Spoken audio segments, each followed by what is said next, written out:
Syrian warplanes bomb northern Lebanon. World markets rattled by new tax on Cyprus. I'm Ray Kugel reporting from Washington.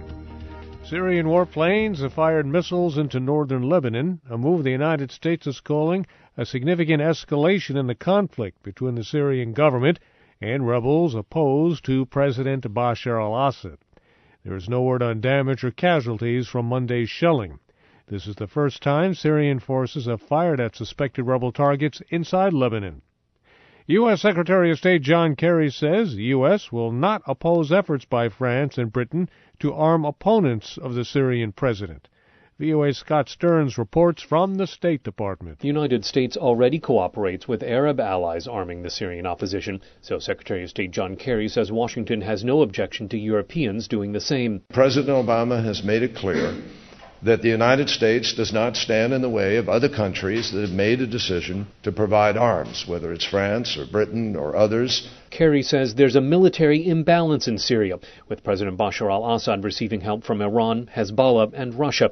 That imbalance is creating what he calls a global catastrophe of Syrian refugees fleeing to Jordan, Lebanon, and Turkey. Scott Stearns, VOA News at the State Department. Jailed Kurdish rebel leader Abdullah Öcalan says he plans on making a historic announcement Thursday.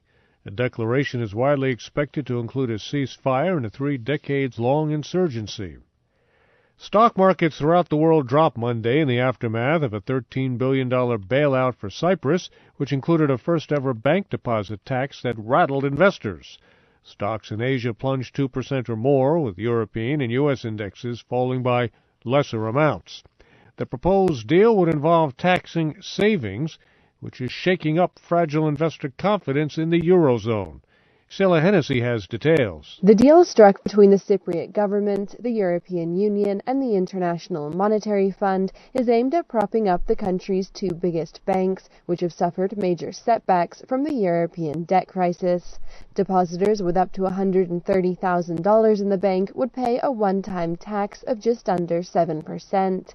Anyone with more in their account would pay just under 10% in tax, though debate Monday centered on whether to increase that percentage.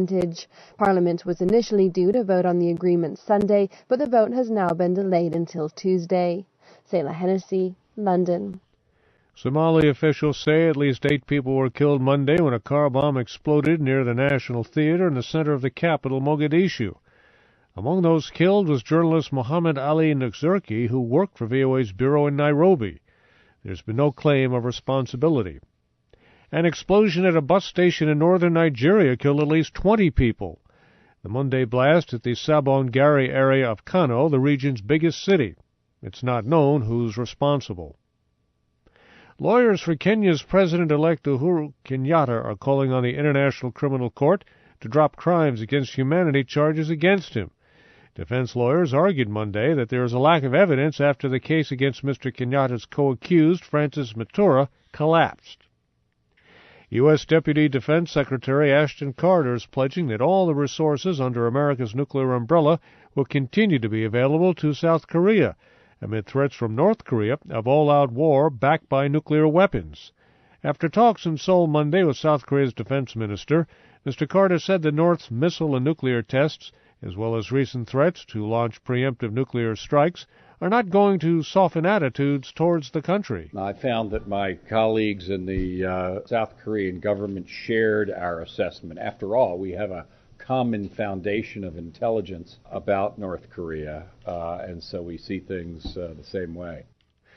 Deputy Defense Secretary Carter says the U.S. military continues to integrate operations with South Korean forces and adding ground-based interceptors to U.S. missile defenses in Alaska.